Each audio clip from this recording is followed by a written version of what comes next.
বিষয়। আপনি হারাম খান, সুদ খান, ঘুষ খান, এটা আপনার বিষয়। যদি মরার সময় কষ্ট পাইতে চান, এ বাবা মৌবাড়ি এলাকা সহ লাখা এলাকায় সুদখোর নাই, ঘুষখোর নাই। আমরা সমাজের মানুষ তো সুদখোর ঘুষখোরে ধরে সভাপতি বানায় মসজিদের, কথা কয় না, আছে না নাই? আমাদের সমাজের মানুষ এই সুদখোর ঘুষখোরে ধরে মসজিদের সেক্রেটারি বানায়, এলাকার সর্দার মাথা পরে দায়িত্ব দেয়, কথা কন না, আছে না নাই বাবা? আপনারা কথা বলতে হবে। আপনাদের কি কষ্ট হইতেছে, কোনো অসুবিধা হইতেছে? আমি কিন্তু যখন মাইক ধরছি এনে ফোলা বইয়াছিল 3টা মাত্র।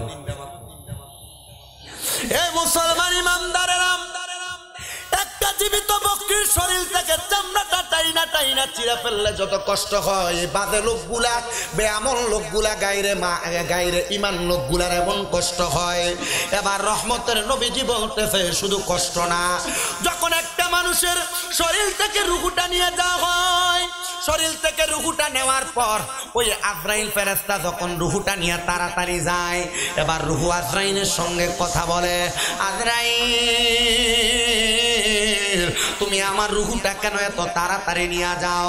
তুমি যদি জানতা আমার জন্য আমার আল্লাহ তাআলা কত যন্ত্রণাদায়ক শাস্তি রেডি করে রাখছে, তাইলে তুমি আমার রুহু এত তাড়াতাড়ি নিতা না। এবার আজরাইল বান্দার রুহুটা যখন নিয়ে যাবে, আজরাইলের ডান হাত দ্বারা বান্দার রুহুটার বাম হাতে নিয়া আজরাইল তার নাকের মধ্যে একটা কাপড় লাগাই দিবে। নাকের মধ্যে যখন কাপড়টা লাগাই দিবে রে বাবারা, এবার আজরাইলে বেঈমান বান্দা, বেআমল বান্দা, বান্দার রুহুটারে নিয়ে যাবে প্রথম আসমানের মধ্যে। প্রথম আসমানে নেওয়ার পরে ওই প্রথম আসমানের মধ্যে অসংখ্য ফেরেশতারা ওই বান্দার রুহুর দিকে থু থু নিক্ষেপ করবে। কিরে হুজুর, বান্দা তো মারা গেছে, মারা যাওয়ার পরে ফেরেশতারা কেন থুতু নিক্ষেপ করবে? আজরাইল প্রশ্ন করবে, এরে এ ফেরেশতারা তোমরা কেন বান্দার দিকে থুতু নিক্ষেপ করতেছ? বলে অন্য কোনো কারণ না, কারণ বান্দা গুনাহ করতে করতে বান্দার রুহুটা দুর্গন্ধযুক্ত রূহ হয়ে গেছে, এই জন্য বান্দার দিকে আমরা দুর্গন্ধ সহ্য করতে না পাইরা আমরা থুতু নিক্ষেপ করতেছি। আজরাইল তুমি কেন তোমার নাকে কাপড় লাগাইলা? বলে আমি যখন রুহ কবজ করলাম বান্দার ঠিক তেমন অবস্থা ছিল, আমিও বান্দার রুহ কবজ করতে বড় কষ্ট হয়েছে, এই জন্য আমি নাকের মধ্যে কাপড় লাগাইয়া রাখছি। এই বেনামাজিরা, এই এলাকার হারামখোরেরা, এই এলাকার বদকাজ করনেওয়ালারা, মানুষের জমি দখল করনেওয়ালারা, ভাই বোনের সম্পদ দখল করনেওয়ালারা, মানুষের কাছে মিথ্যা কথা বইলা মানুষের টাকা পয়সা মাইরা দেনেওয়ালারা, এই সমাজের মধ্যে উদরে কম দেনেওয়ালারা, শুনে রাখো তুমি মারা যাওয়ার পরে আল্লাহ তাআলা মরার পরে তোমার এমন কঠিন শাস্তির ব্যবস্থা করে রাখছে।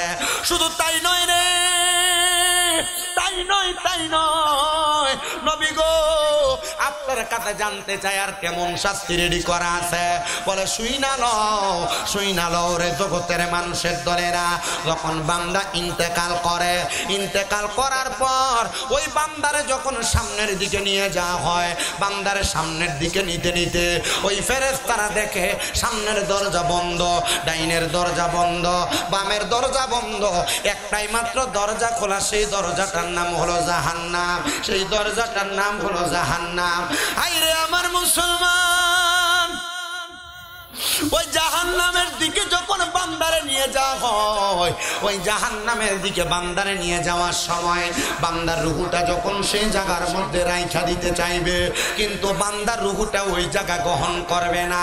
এবার বান্দারে এমন ভাবে শাস্তি দেওয়া হবে রে, বলে হুজুর কতদিন পর্যন্ত শাস্তি দেওয়া হবে?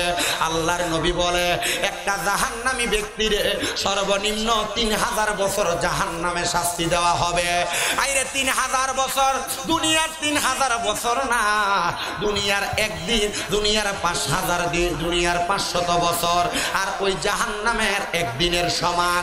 এই জন্য মনে রাখবো 3000 বছর জাহান্নামের আগুনের মধ্যে তোমারে পুরাইব। নবী গো কেমনে পুরাইব আর কি ধরনের পুরানি পুরাইব? কয় কেমন পুরানি পুরাইব তোমরা শুই না নাও রে জগতের মানুষেরা। 1 নাম্বার, যখন তোমারে পুরাইব ওই আগুনের একরকম কালার হবে না, জাহান্নামের আগুনের 3টা কালার হবে।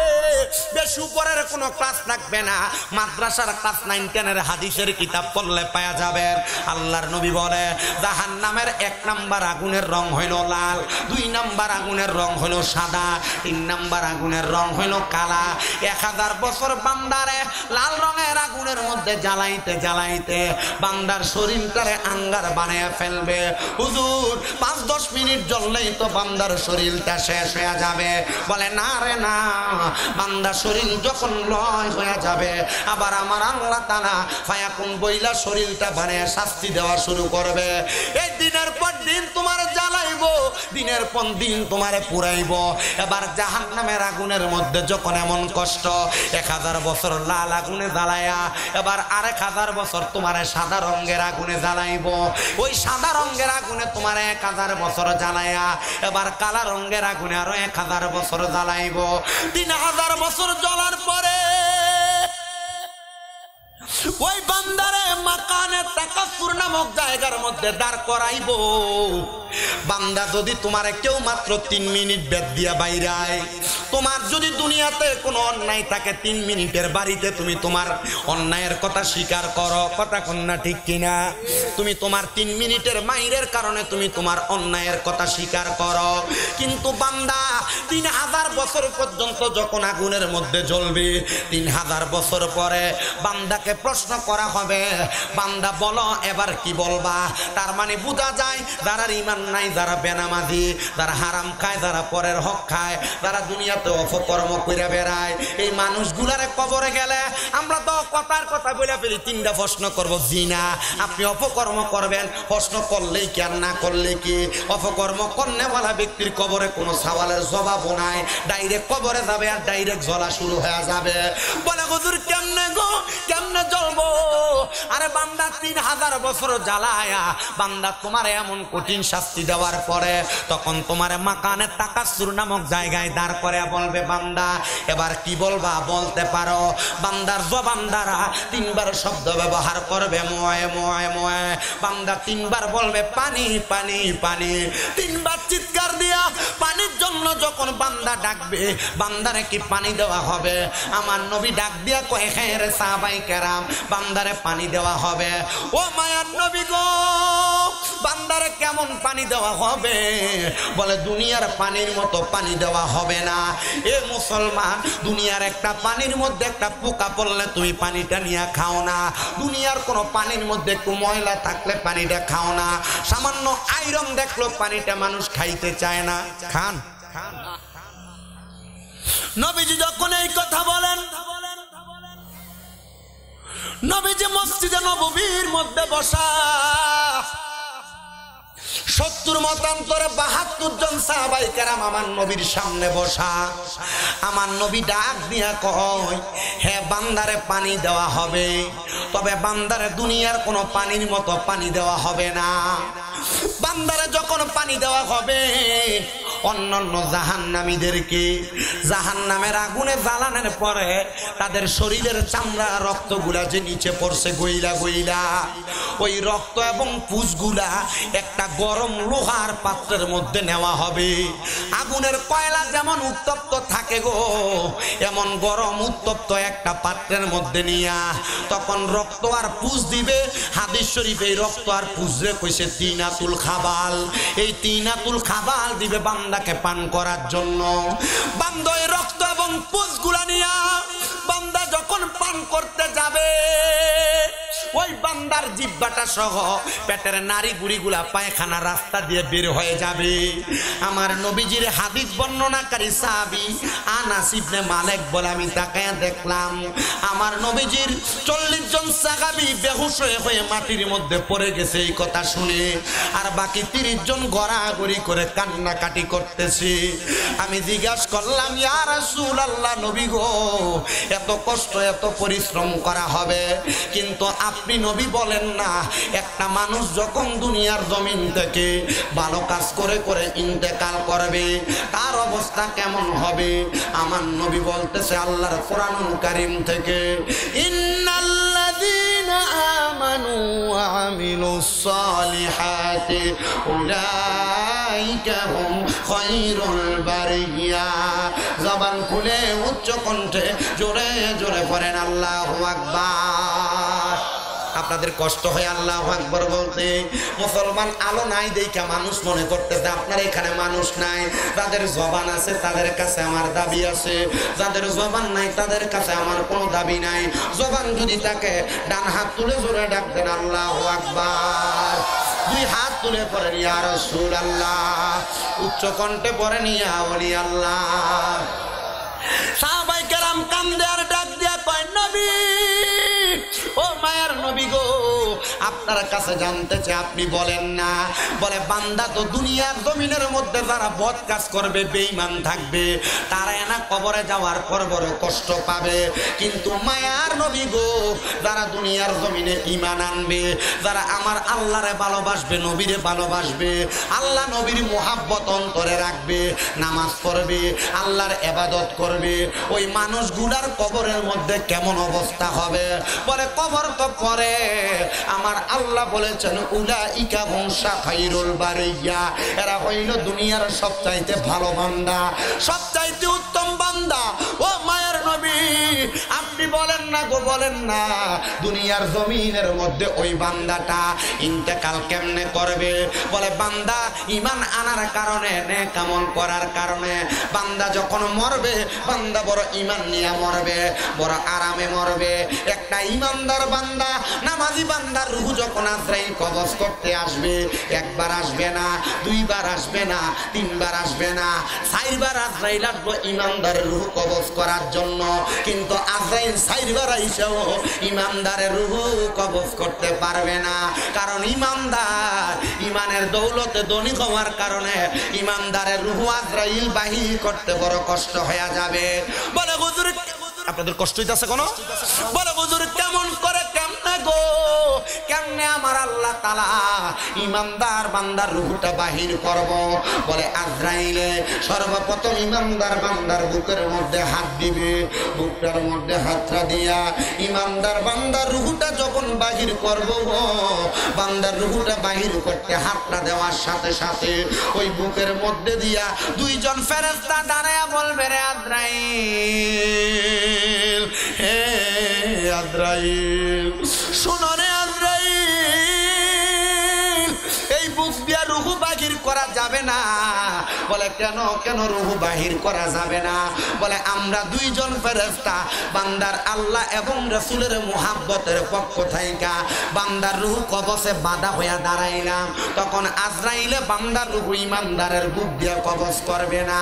এবার আজরাইল ঈমানদার বান্দার রূহ নেওয়ার জন্য চেহারা বরাবর বিওয়াজহিকান নূর, চেহারা বরাবর হামলা করবে, কিন্তু বান্দার চেহারা দিয়া বান্দার রূহ কবজ করা যাবে না।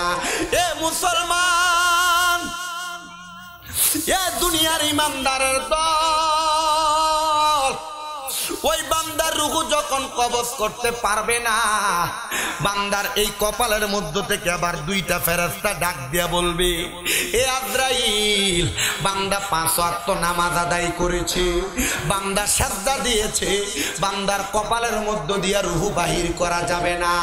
বলে কেন? বলে বান্দা 5 ওয়াক্ত নামাজের সাজদা দিয়া আমার আল্লাহ তাআলার প্রশংসা আদায় করেছে, এই জন্য বান্দার রূহ কবজ করতে পারবা না। এ মুসলমান, এ নবীর উম্মতের দল, আশিক রাসূল ভাই বাবারা, এবার আজরাইলে বান্দার ডান দিকে হামলা করবে। বান্দার ডান দিকে হামলা করার সাথে সাথে বান্দার ডান দিক থেকে আওয়াজ আসবে, রে আজরাইল, বান্দার ডান দিক দিয়ে তো রূহ কবজ করা যাবে না। বলে কেন রূহ কবজ করা যাবে না? বলে বান্দার ডান দিকে বান্দার মা বাবার খেদমত আছে, এই জন্য বান্দার ডান দিক দিয়ে তুমি রূহ কবজ করতে পারবে না। এবার আজরাইলে মুমিন বান্দা, আমলওয়ালা বান্দার বাম দিকে হামলা করবে। বান্দার বাম দিক থেকে আওয়াজ আসবে, রে আজরাইল, হে আজরাইল, বান্দার বাম দিক দিয়েও তো হামলা কইরা রূহ নিতে পারবা না। বলে কেন রূহ নিতে পারবো না? বলে বান্দার বাম দিকে আছে বান্দার দান এবং সদকা, বান্দার দান সদকার পক্ষ থেকে আমরা দুইজন ফেরেশতা বান্দার রূহ গ্রহণ করাতে আমরা বাধা হয়ে দাঁড়াইলাম। ও আল্লাহ গো, ঈমানদারের রূহটা কখন কবজ করা হবে? বলে ঈমানদারের রূহটা তখন কবজ করা হবে যখন ঈমানদার দুনিয়ার জমিনের মধ্যে পড়ে থাকবে। বান্দার বুকের মধ্যে হাতটা দিয়া আজরাইল যখন রূহ নিতে পারবে না, মুখের মধ্যে হাতটা দিয়া বান্দার রুহুটা কবজ করতে পারবে না। যখন বান্দার ডাইনে বামে হাত দিয়া বান্দার রুহুটা কবজ করতে পারবে না, তখন ওই বান্দার রুহুটা কবজ করতে পারবে না বিদায় ওই বান্দাটা দুনিয়ার জমিনের মধ্যে মৃত্যুর জন্য প্রহর গণবে। তওবা নামক গাছটি আছে, পাতায় পাতায় লেখা আছে মানুষের হায়াত।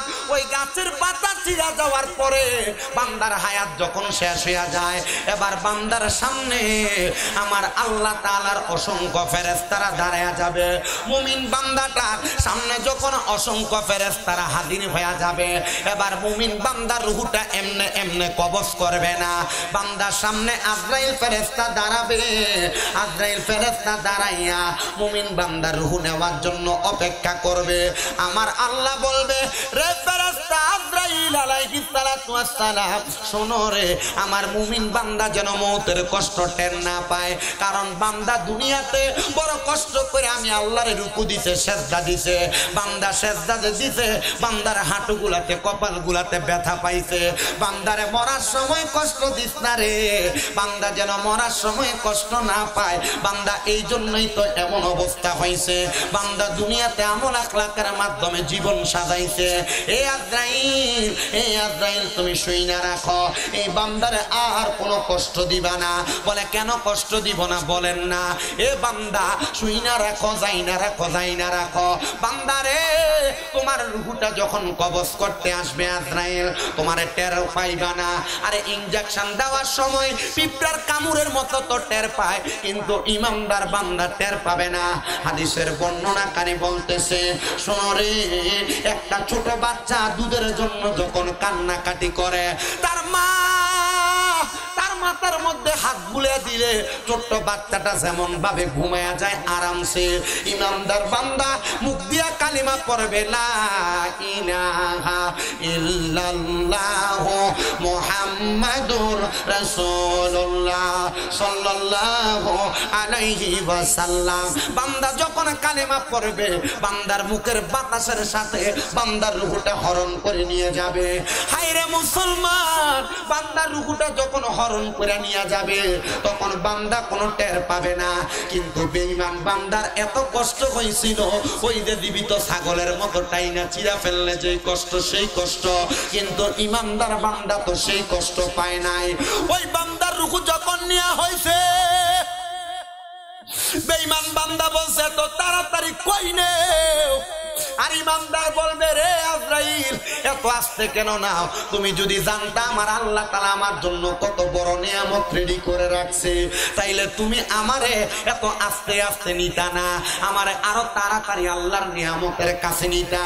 কারণ আমরা আল্লাহ তাআলার নিয়ামতের জন্য পাগল পারা। কথা বলেন ঠিক না বেঠিক? এ মুসলমান ইমানদারেরা, এ নবীর উম্মতের দলেরা, আশিকে রাসূল ভাই বাবারা, বন্ধুরা, আমার মুবারি আহলে সুন্নাত ওয়াল জামাতের উদ্যোগে 10ম সুন্নি মহাসম্মেলনে যারা উপস্থিত হয়েছেন, লাইটের আলোর বিঘ্নতার কারণে অনেকেই বাড়ি ঘরে যাইয়া ঘুমায়, অনেকে রাস্তাঘাটে ঘুরে, অনেকে বাজার মেলার মধ্যে ঘোরাফেরা করে। মনোযোগ লাগে শুনো যারা আছো, মুমিন বান্দার রূহটা কবজ করার পরে মুমিন বান্দার রূহটা নিয়ে প্রথম আসমানের দিকে যাবে। কিন্তু বেঈমানের রূহটা নেওয়ার সময় আজরাইলের নাকের মধ্যে কাপড় লাগাইছিল, আসমানের ফেরেশতারা থুতু দিছিল, কিন্তু ইমানদাররে থুতু দিবে না। ইমানদারকে যখন আসমানের দিকে নিয়ে যাবে, আল্লাহর অসংখ্য ফেরেশতারা আহলান ওয়া সাহালান, মারহাবান মারহাবান, দুয়ুফুল্লাহ দুয়ুফুর রহমান, আল্লাহর মেহমান বলে স্বাগতম জানাবে। জোরে জোরে বলেন সুবহানাল্লাহ। এ মুসলমানেরা, এ নবীর উম্মতের দলেরা, আশিকে রাসূল ভাই বাবারা, বন্ধুরা, শুধু স্বাগতম জানাবে না, বান্দার রূহ যখন আসমানের দিকে যাবে।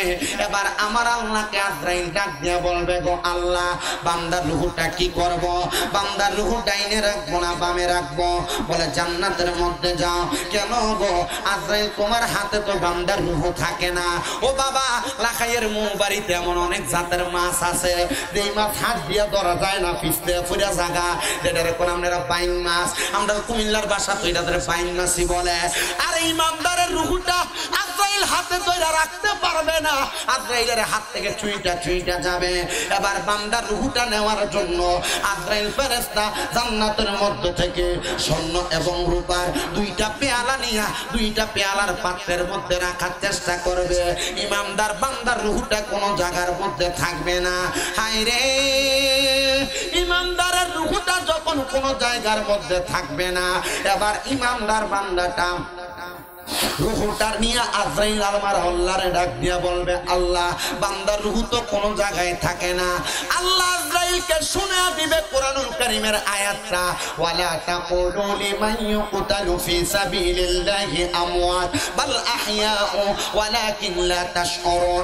আল্লাহ বলবে, রে আজরাইল, তোমার কি ওই আয়াতের কথা স্মরণ নাই যেখানে আমি আল্লাহ বলেছি যারা মুমিন, যারা আমি আল্লাহর রাস্তার মধ্যে চলে যায় তারা মরে না, বাল আহইয়াহুন, তারা জিন্দা, ওয়ালাকিন লা তাশউরুন, এদেরকে যারা মরা বলে এরা নির্বোধেরা, বোকা, বোঝে না। এই জন্য আমার আল্লাহ তাআলা আজরাইলকে বলবে, রে আজরাইল, বান্দার রূহ আলমে আরো হয় রাখো না কেন? আল্লাহ, আপনি তো বললেন ইমানদার বান্দা জীবিত, তাইলে ইমানদার বান্দা যেহেতু জীবিত, বান্দার রূহ কেন রাখবো? বান্দার রূহ তো আবার বান্দার দেহে ফিরিয়ে দিব। এবার আজরাইলে যাইয়া মুমিন বান্দার রূহটা আবার মুমিন বান্দার মধ্যে ফিরিয়ে দিবে। এই জন্য কোন মুমিনরা মরে না, মুমিনরা ইন্তেকাল করে বাবে ইনফিয়ালের ওজনে। এরা মরে না, এরা স্থানান্তরিত হয়, এরা জায়গা পরিবর্তন করে, এরা দুনিয়ার জগৎ থেকে এরা বরজকে আলমের জগতে চলে যায়। ও মুসলমান, তুমি মইরা যাইবা, তুমি মরার পরে তোমার কবরের বাস পোষার আগে তোমার লাশ পৌঁছা যাবে। এমন কি জীবন বানাইলা, এমন জীবন বানাও যেই জীবন বানাইছে হুজুর বড় পীর গৌসে পাক আব্দুল কাদের জিলানী রাদিয়াল্লাহু তাআলা আনহু। এমন জীবন বানাও যেই জীবন বানাইছে হযরত খাজা মুঈনুদ্দিন চিশতি সানজিরি আজমিরি রাদিয়াল্লাহু তাআলা আনহু। এমন জীবন বানাও যেই জীবন বানাইছে হযরত বাহাউদ্দিন নকশবন্দি, মুজাদ্দিদ আল-ফিসানি সহ বড় বড় আউলিয়া কেরামেরা। এবার আপনারা কত মতে জীবন সাজাইলে আমার আল্লাহ তাআলা আমাদেরকে মুক্তি দিতে পারে কি পারে না? এ মুসলমান, আপনারা তো আমার হুজুর বড় পীর গৌসে পাক আব্দুল কাদের জিলানীর অনেক ওয়াজি শুনেছেন। এই ওয়াজও শুনছেন, গৌসে পাকের দরবারে চুরি করতে যাওয়ার পর গৌসে পাক তারে ওলি বানিয়ে দিছে। আরেকটা চোর গেছিল গৌসে পাকের দরবারে, যেই চোরটা চুরি করতে দেয়া গৌসে পাকের হাতে বায়াত হয়ে আসছে। বলে, হুজুর কেমন চোর? এই চোরের ব্যাপারে আমার জানতে বড় ইচ্ছা হয়। ওই চোর সন্ধ্যা রাতে গৌসে পাকের দরবারে যাইয়া চুরি করবে অপেক্ষা করতেছে, কিন্তু আমার হুজুর বড় পীর গৌসে পাক আব্দুল কাদের জিলানী উনি রাত্রবেলা ঘুমাইতেন না, উনি আমার আল্লাহ তাআলার ইবাদতে মশগুল থাকতেন। গৌসে পাক যখন ঘুমায় না, ফজরের নামাজের আগবর্তী মুহূর্তে ওই চোর গৌসে পাকের ঘরের আড়াল থেকে বাইরে হইয়া গৌসে পাকের ঘর থেকে বের হইয়া যাচ্ছেন। এমন টাইমে হুজুর গৌসে পাক বড় পীর আব্দুল কাদের জিলানী ডাক দিয়া বলতেছে, এরে ভাইজান, কোথায় আসছি না আবার কোথায় তুমি চলে যাও? ডাক দিয়া কয়, হুজুর আসছিলাম আপনার কাছে বায়াত হইতে। আসলে কি বায়াত হইতে আসছে না চুরি করতে আসছি? চুরি করতে আসছে। হুজুর ডাক দিয়া কয়, যাও, কইতে বায়াত তো হও নাই। হুজুর আজকে দেইকা গেলাম, পরে বায়াত হব। না রে বাবা না, মানুষের হায়াত বেশি দিন থাকে না, আসো আমি তোমার বায়াতটা গ্রহণ করে দিই। সোরা কয়, যদি এখন বায়াত না গ্রহণ করি তাইলে গাউসে পাকের দরবার থেকে মাইর খাইয়া দেওয়া লাগবে। গাউসে পাক হুজুর বড় পীর আব্দুল কাদের জিলানী তার সামনে আনলেন, ওযু করাইলেন, দেখলেন তার গায়ের জামা কাপড়ে তো ভালো না। ওরে বাবা, বর্তমানের চোর তো একবারে ন্যাশনাল ইন্টারন্যাশনাল চোর। আগে যখন চোরেরা চুরি করতো, ডাকাইতরা ডাকাইতি করতো, আমার ছোটবেলার জীবন জীবনে আমি চোর ধরার পরে দেখছি লুঙ্গিটারে একবারে শর্টেন যেমন এমন ভাবে কইরা পুরা শরীরে বালা তেলের মতো ফিস্তা কি জানি মাহাইতো মাহাইয়া তারপরে মানুষের ঘরে হিন্দিত এমন চোর আমি দেখছি। আহারে গাউসে পাকের দরবারে এমন চোরা ব্যক্তিটারে দেখা গাউসে পাক কয় তুমি তো এখন মুরিদ হওয়ার হালতে নাই, যাও ওযু বানাও। গাউসে পাক নিজে তারে ওযু বানায়া দিয়া গাউসে পাকের একটা পাঞ্জাবি পরায়া গাউসে পাকের একটা পাগড়ি লাগায়া কয় ডান হাতটা বাড়াও। ডান হাতটা বাড়ানোর পরে গাউসে পাক কয় দুইটা বিষয় তুমি আমার কাছে বায়াত নিবা। বায়াত মানে ওয়াদাবদ্ধ হওয়া, বায়াত মানে আবদ্ধ হওয়া, বায়াত মানে মিশে যাওয়া, বায়াত মানে একজন আর একজনের সাথে সংমিশ্রণ হওয়া। গাউসে পাক কয় তুমি ওয়াদাবদ্ধ হইবা। বলে কোন বিষয়ে? বলে তুমি আমার সাথে বলো আর মিথ্যা কথা বলবা না, 2 নাম্বার নামাজ ছাড়বা না।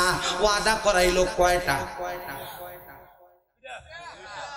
আপনার দেখি তো কয়টা? 2টা ওয়াদা করাইলেন।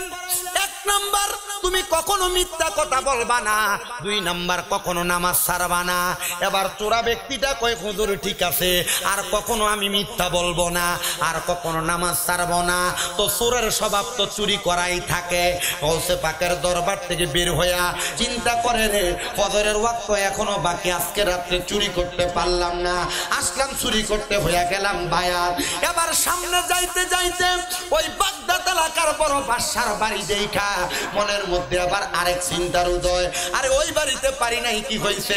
বাদশা মানুষ রাতের শেষ ভাগেই তো ঘুমায়, এরার বাড়িতে চুরি করলে মনে হয় ভালো করে চুরি করা যাবে।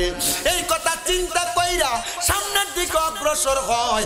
দারোয়ানটা হঠাৎ করে সজাগ হওয়ার পর জিজ্ঞাসা করে কে গো আপনি? বলে তোমার বাড়িতে, তোমার বাদশার বাড়িতে যাই চুরি করতে।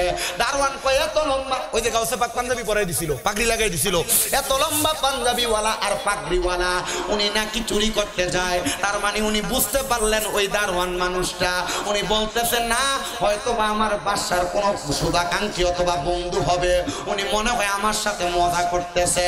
এই কথা বললাম ওই চোর ব্যক্তির সামনের দিকে যাইয়া চুরি করতে করতে পুরা ঘরের মাল সামান স্বর্ণ মুক্তা জহুরত গুলা একটা গাতির মধ্যে নিয়ে সামনের দিকে যায়। এমন টাইমে ফজরের আযান হয়ে গেছে। আযান হওয়ার পর মাথার মধ্যে একটা উদয় হইছে, হায় রে আমার না হুজুর কইছিল চুরি যে তো করতে আসছি ধনী মানুষের বাড়িতে।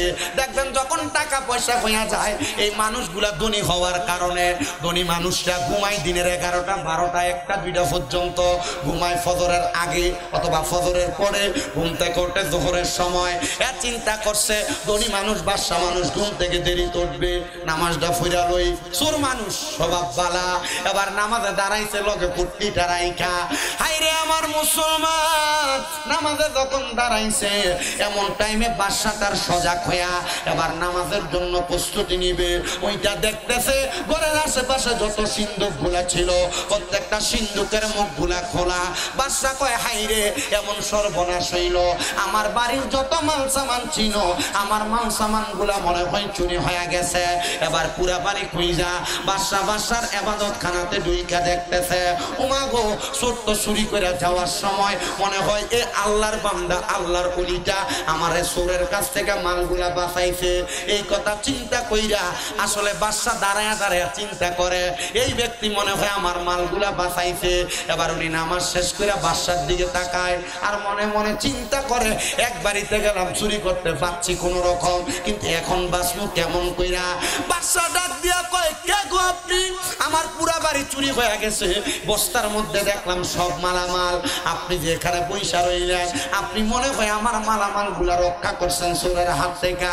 আসলে কি রক্ষা করছে না নিজেই চুরি করছে? আসতে খুঁজছে আসলে কি নিজে চুরি করছে? নিজেই চুরি করছে।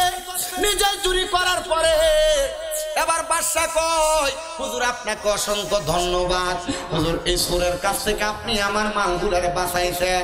উনি কয় না রে মিথ্যা কথা বলা যাবে না, গাউসে পাক কইয়া দিছে 2টা কাজ, নামাজ ছাইরো না আর মিছা কইও না, তাহলে যে কোনো সময় বাচ্চা যাইবা।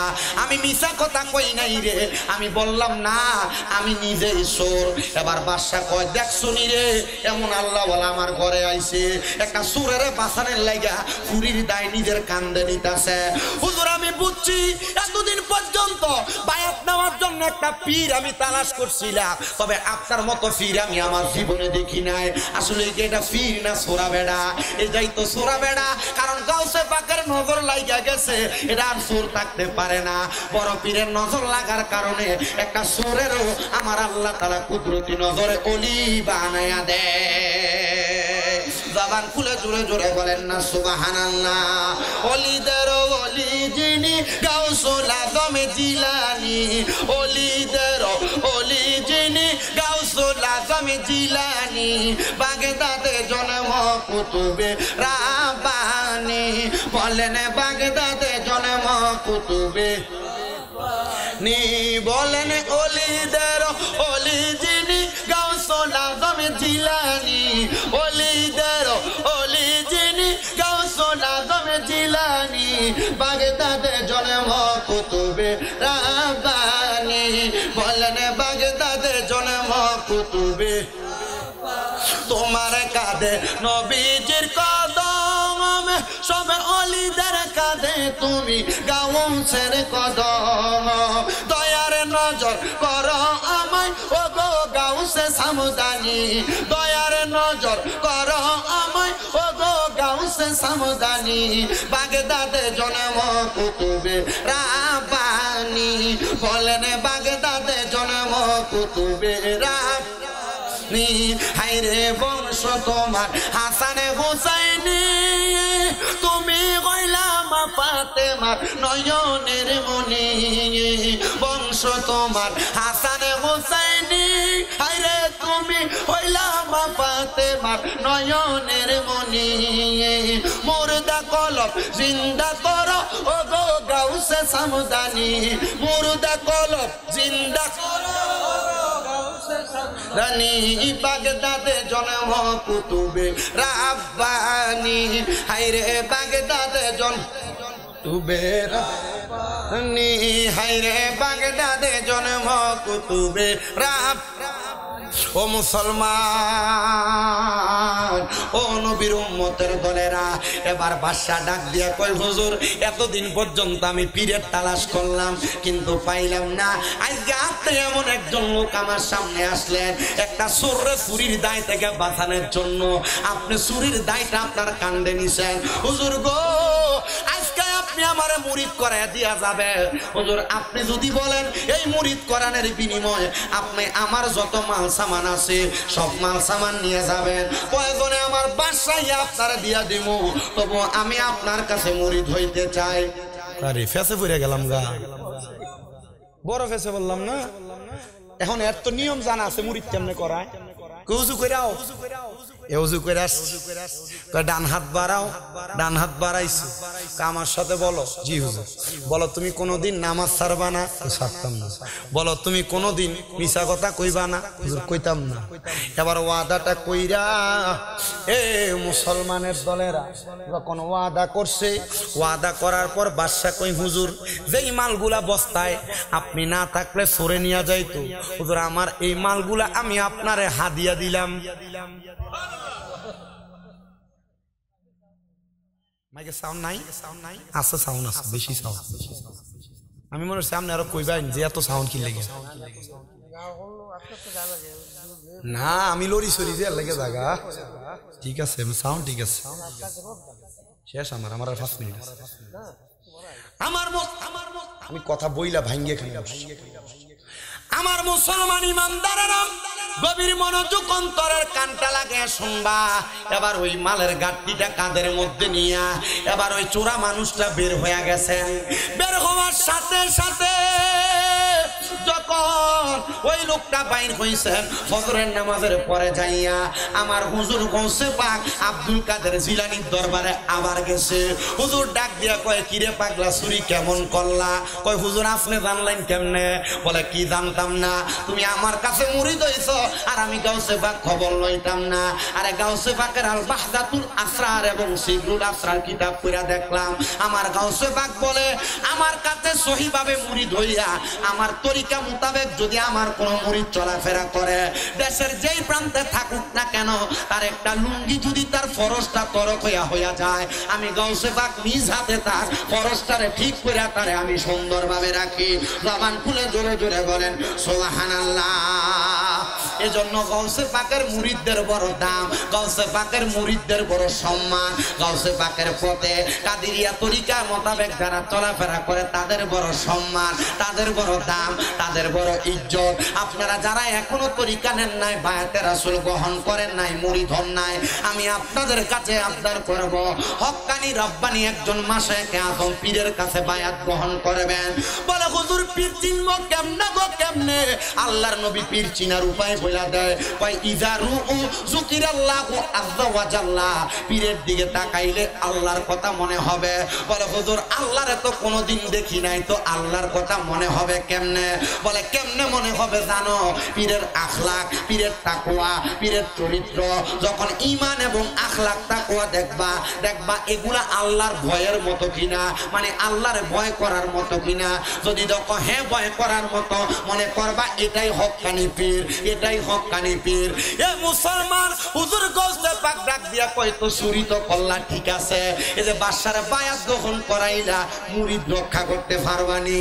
ডাক দিয়া কয় হুজুর মুরিদ রক্ষা করতে পারবো কিনা এটা বললাম না, তবে এতটুক বলতে পারি গো, আমি এতটুক কথা আপনারে বলতে পারি, দুনিয়ার জমিনের মধ্যে আমি আপনার কাছে আইসা যখন ওয়াদা করছি, আমি যখনই চুরি করতে গেছি, চুরি করার পর আপনার কথা মনে হইয়া আমি আল্লাহ তাআলার ইবাদত নামাজ আদায় করেছি। ও মুসলমান, এই নামাজের মাধ্যমে আপনি হেদায়েতের পথ পাবেন। এই পর্যন্ত আহলে সুন্নাত ওয়াল জামাতের কোনো পীর বলে নাই নামাজ পড়ো না, কোনো পীর বলে নাই রোজা রাখো না। তো আপনি যদি সুন্নি দাবি কইরা নামাজ না পড়েন, আপনার কারণে সুন্নিয়তের বদনাম। আপনি সুন্নি দাবি কইরা যদি বাজে কাজ করেন, আপনার কারণে পুরা সুন্নিয়তের বদনাম। আপনি যদি সুন্নি দাবি কইরা গান বাজনা করেন, পেছন দিয়া নাম দেন উরুস মুবারক, আর বেটে নাই না নাচান, আল্লাহর কসম এটার কারণে পুরা আহলে সুন্নাত ওয়াল জামাতের বদনাম। কথা কোন না ঠিক কিনা? হ্যাঁ, এর কারণে সুন্নিদেরকে মানুষ ভণ্ড বলতে পারে।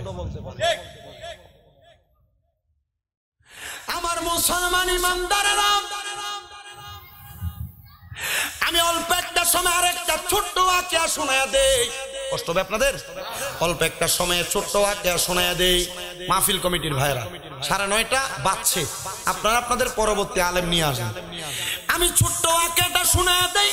ওই ওয়াকিয়া হইল হযরতে আব্দুল হক মুহাদ্দিস দেহলভী রাহমাতুল্লাহ আলাইহির নাম আপনারা অনেকেই শুনেছেন, প্রখ্যাত মুহাদ্দিস ছিলেন।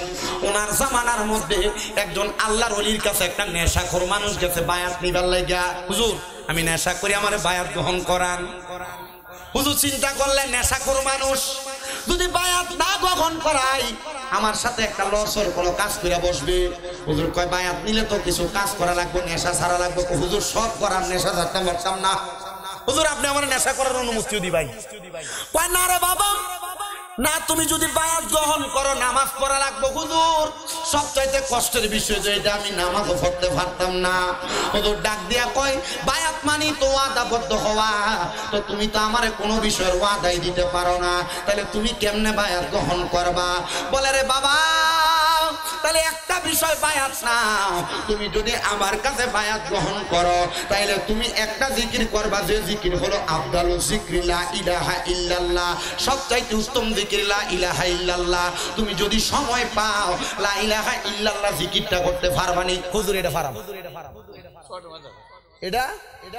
এটার ভিতরে ফারাম। বলে হুজুর আমি লা ইলাহা ইল্লাল্লাহ জিকির করতে পারবো। বলে পারবা যেহেতু যাও, তোমার বায়াত এটা তবে শর্ত আছে পাগলা। বলে হুজুর শর্তটা কি? বলে নামাজ যেহেতু পড়তে পারবা না বলছো, সাবধান, আমার কাছে মুড়ি দেওয়ার পর যদি তুমি নামাজ পড়ো তাহলে প্রতি ওয়াক্ত নামাজের জন্য 5টা করে জুতার বাড়ি খাইবা। এখন জুতার আগের জুতা কিন্তু এক না, আগের জুতা ছিল কাঠের খরম। কথা বল, কি এর খরম? কাঠের খরম। একক ওয়াক্ত নামাজের জন্য এক একটা জুতার আঘাত পাইবা। হুজুর মাইনা নিলাম আপনার কথা মোতাবেক আমি এখন থেকে নামাজ পড়বো না, ঠিক আছে হুজুর লা ইলাহা ইল্লাল্লাহ জিকির করব। ওনার বাড়ি থেকে ওই হুজুরের বাড়ির দূরত্ব হলো 12 ঘন্টার রাস্তা, মানে দিনের অথবা রাতের অংশ পুরা শেষ হয়ে যায়। ওই পাগলা কই হুজুরের বাড়ি থেকে আস্তে আস্তে আমি মদের বাটিখানায় গেলাম, যাইয়া দেখলাম মদের বাটিখানা বন্ধ হয়ে গেছে, মানে ওই দিন রাত্রে আমি আর মদ পান করতে পারি নাই। আমি ঘরের মধ্যে মদের বাটিখানার মধ্যে যাইয়া যখন দেখলাম বাটিখানাটা বন্ধ, এবার আমি জিকির করতে করতে বাড়ির দিকে যাচ্ছি, লা ইলাহা ইল্লাল্লাহ। যখন জিকির করতে করতে বাড়ির দিকে যাই রে, বাড়ির দিকে যাই, আমি যাওয়ার সময় আমি বাড়ির দরজায় যাইয়া আমার ঘরে সালাম দিলাম, আসসালামু আলাইকুম ওয়া রাহমাতুল্লাহ। আমার স্ত্রী খুশি মনে দরজাটা খুলে দিছে। আরে আমার স্বামী দি এতদিন নেশা করে বাড়িতে আসতো, আর আজগাদি আমার স্বামী নেশা করে আসে নাই, লা ইলাহা ইল্লাল্লাহ জিকির করে আবার সালামও দেয়। আপনারা কোন জামাই যদি কোনো বাজে কাজ ছাড়ে বউয়ের মনটা কি খুশি না বেজার? কিন্তু আমরা বেটারা এমন কাজ খারাপ, সিগারেট খেয়ে বিড়ি খেয়ে মুখে দুর্গন্ধ বানায়। তো আপনি যখন বাড়িতে যান আপনার বউ অন্যদিকে মুখ ফিরে শুয়ে থাকে, এটার দুষ্টা বউরে দিয়েন না, তখন আপনার বউয়ের আর আপনারে ভালো লাগে না, পাশের বাড়ির সুইটারে জোয়ানডারে ভালো লাগে, কারণ আপনার মুখের ভিতরে দুর্গন্ধ, আপনি সিগারেট খেয়ে মুখে গন্ধ বানিয়ে রাখছেন। এবার বলেন এগুলা কি খাওয়া যাবে না সারা লাগবে? এ মুসলমান মহিলা বড় খুশি হইয়া এবার স্বামীটারে করে শুইতে দিছেন, খাবারও দিলেন। খাবার দেওয়ার পর ওই মহিলার স্বামী লা ইলাহা ইল্লাল্লাহ জিকির করতে করতে ঘরে ঘুমায় গেছেন গা। যখন ঘরে ঘুমায় গেছে, এবার মহিলাটা ওই রাত্রবেলা খুশিতে আর ঘুমায় না, কারণ স্বামী এতদিন নেশা করতো। এখন মারহাবা কইতেন না? আরো জোরে কইন মারহাবা। নারায়ে তাকবীর, নারায়ে রিসালাত, নারায়ে রিসালাত। হযরত মাওলানা মোহরম আলী আল কাদরি সাহেবের আগমন। এই মাহফিলের পক্ষ থেকে সবাই জোরে বলি মারহাবা। আজকের মাহফিলের যিনি সম্মানিত প্রধান আকর্ষণ হযরত মাওলানা মোহরম আলী আল কাদরি কাঠিয়াদি, উনি উপস্থিত হয়েছেন। আমার পরে মূল্যবান তাকরীর করবেন, ওনার পরেই মাওলানা শাখাওয়াত রেজা আল কাদরি সাহেব আসবেন, আপনাদেরকে নিয়ে বয়ান করবেন। ইনশাআল্লাহ আপনারা বয়ান শ্রবণ করবেন। হুজুরকে বসতে দেন। আলহামদুলিল্লাহ পড়েন, আপনারা আস্তে আলহামদুলিল্লাহ পড়ছেন, আরো জোরে পড়েন আলহামদুলিল্লাহ। তখন ওই মহিলা আল্লাহর কাছে দোয়া করছে, আল্লাহ আমার স্বামী যেহেতু হুজুরের বরকতে ভালো হয়ে গেছে, হুজুর আর আমার এখন ঘুমাইতে মন চায়। মারহাবা কইলেন না? হুজুর আমার ঘুমাইতে মন চায় না। এমন টাইমে ওই স্বামী রাত্রবেলা স্বপ্ন দেখে ঘুম থেকে জাগ্রত হয়ে গেছে। ঘুম থেকে জাগ্রত হয়ে ডাক দিয়ে কইতেছে, স্ত্রী তুমি কি আমার পাশে আছো? বলে আছি। বলে কি? বলে আমি স্বপ্ন দেখছি আমাকে কে যেন ঘুম থেকে তুলে নিয়ে পানির মধ্যে ফালাই দিছে, আর স্রোতে আমার টাইনা নিয়ে যাচ্ছে। বলে হ্যাঁ? বলে হ্যাঁ, কিন্তু স্রোতে যখন আমার টাইনা নিয়ে যায় আমি দেখলাম 5টা দড়ি পানিতে পড়ছে। স্বামী এরপরে কি করছেন? বলে আমি একটা দড়িতে ধরছি, মনে করছি বাঁচবো, পানি আমার আরো নিচে নিয়ে যায়। আরেকটা দড়িতে ধরছি, মনে করছি বাঁচবো, পানি আমার আরো নিচে নিয়ে যায়। 3টা 4টা দড়ি ধরার পর আমি চিন্তা করলাম আরেকটা দড়ি বাকি, এটা ধরে দেখি। আমি 5টা দড়ি ধরার পর আমি নিচের থেকে আর যাই নাই, আমার টান দিয়ে উপরে নিয়ে গেছে। স্ত্রী ডাক দিয়ে কই, স্বামী গো এটা তো আর অন্য কোনো কিছু না, এই 5টা দড়ি হইলো 5 ওয়াক্ত নামাজ। এটা দিয়ে আপনারা আল্লাহ তাআলা ইঙ্গিত দিয়েছে এখন থেকে 5 ওয়াক্ত নামাজ পড়লে আযার কঠিন বিপদ থেকে আল্লাহ আপনারা টান দিয়ে উপরে তুলবে, আপনি এখন থেকে নামাজ পড়বেন। কই আমারও তো আমার হুজুরে কইছে নামাজ যদি পড়ি তাহলে জুতার বাড়ি দিব। স্ত্রী এমন ভয় যে আমি পাইছি, আমি তো নামাজ ছাড়তে পারবো না, আমি নামাজ পড়াম। কয়জনে 5টা করে জুতার বাড়ি খাবো। 5 ওয়াক্ত নামাজ পড়ছে। পড়তে পড়তে হুজুরের বাড়ি, হুজুর আমি তো নামাজ পড়ছি, হুজুর 5 ওয়াক্ত পড়ে লাইছি, হুজুর দেন না এইলাম জুতা, আমার এটা দিয়ে আপনি আঘাত করেন, তবে হুজুর আমি জুতার বাড়ি খাইতে রাজি, নামাজ ছাড়তে রাজি। ডাক দিয়ে কইতেছে, ঠিক আছে বাবা, পুরো আমি জুতা দিয়ে বাড়ি দিতে পারতাম না, কারণ যে নামাজি সে সম্মানিত, যে মুত্তাকি এই ব্যক্তির আল্লাহ সম্মান করে, ফেরেশতারা সম্মান করে। ডাক দিয়ে কই, হুজুর মানলাম, তাইলে মারতেন না কেন? আপনি না ওয়াদা করছেন, ওয়াদা খেলাফ করলে না মুনাফিক হয়। তো হুজুরের কাছে ফতুয়া গুরানের রাস্তার অভাব আছে। হুজুর কয়, লা ইউকাল্লিফুল্লাহু নাফসান ইল্লা উসআহা, আল্লাহ কারো সাধ্যের বাহিরে কোনো কিছু ছাফাইয়া দেয় নাই। তো সাধ্য আছে, তুই নামাজ পড়তে পারবি, আল্লাহ তোরে ছাফাই দিছে। আল্লাহর ফতুয়ার উপরে আমি মোল্লা ফতুয়া দেওয়ার কে রে? যা তোরে মাফ করে দিবে। সুবহানাল্লাহ কইতেন না? এই মাফে